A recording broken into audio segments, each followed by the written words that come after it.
नमस्ते। ये है India markets brief Toro IQ से। आज मार्केट ने पूरा एक चक्कर लगाया। जून 8 की इजराइल और ईरान के बीच ट्रूस रात भर में टूट गई और यूएस ने अब ईरान पर सीधे हमला किया है, ऐसी खबर है। इंडिया फिर भी मजबूत खुला।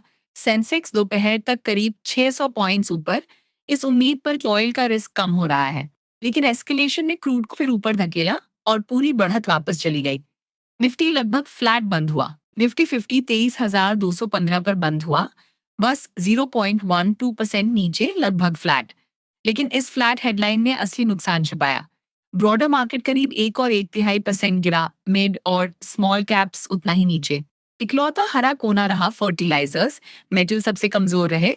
एल्यूमिनियम ने हिंडाल्को और हिंदुस्तान जिंक को 3% या उससे ज्यादा नीचे खींचा। और ज्यादा अहम बात यह है, इंडेक्स सिर्फ इसलिए फ्लैट रहा क्योंकि डोमेस्टिक फंड्स खरीदते रहे। उन्होंने करीब 3,000 करोड़ रुपए खरीदे, जबकि फॉरेन इन्वेस्टर्स ने करीब 2,000 करोड़ बेचे।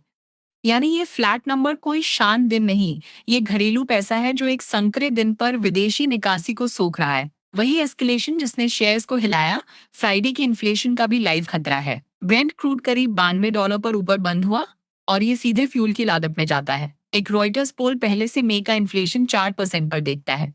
दूसरी तरफ बॉन्ड की कहानी एक काउंटर करंट है। पिछले हफ्ते फॉरेन बॉन्ड बायर्स के लिए टैक्स बदलने के बाद 10 ईयर यील्ड 4 हफ्ते के लो 6.9% के पास है। मूवर्स में सबसे साफ विनर रहा इनॉक्स इंडिया, 12% ऊपर, एक रिकॉर्ड क्वार्टर और एक प्राइवेट स्पेस कंपनी के बड़े क्रायो ऑर्डर पर। कार ट्रेड टेक भी 12% चढ़ा, जब ब्रोकरेज इनक्रेड ने बाई के साथ कवरेज शुरू की। और ऑयल इंडिया 10% गिरा, क्योंकि मार्केट ने अंडमान के पानी में उसकी हाल की गैस डिस्कवरी को फेड किया, जो दूर गहरे पानी में है और प्रोडक्शन सालों दूर। आज जो बात खटकी वो ये, नई मिलिट्री एस्केलेशन वाले दिन आप गोल्ड के सेफ हेवन की तरह चढ़ने की उम्मीद करते हैं, पर गोल्ड 2% गिरा। वजह यह कि आज का डर खास तौर पर ऑयल सप्लाई का था, उस संकरे शिपिंग रास्ते का खतरा जो दुनिया का बहुत सारा ऑयल ले जाता है, ना कि सेफ्टी की ओर एक चौड़ा भागना। गोल्ड का गिरना जबकि क्रूड चढ़ा, यही संकेत है कि डर एनर्जी के जरिए प्राइसिंग हो रहा था, हेवंस के जरिए नहीं। फ्राइडे पर नजर, इंडिया का मेन इन्फ्लेशन आएगा, इस क्रूड स्पाइक को पकड़ने वाला पहला रीड, जिसमें फ्यूल ही स्विंग फैक्टर है। उसी दिन रिजर्व बैंक की वीकली रिजर्व फिगर्स भी आते हैं, जो दिखाते हैं कि वो रुपए को कितनी मेहनत से बचा रहे हैं।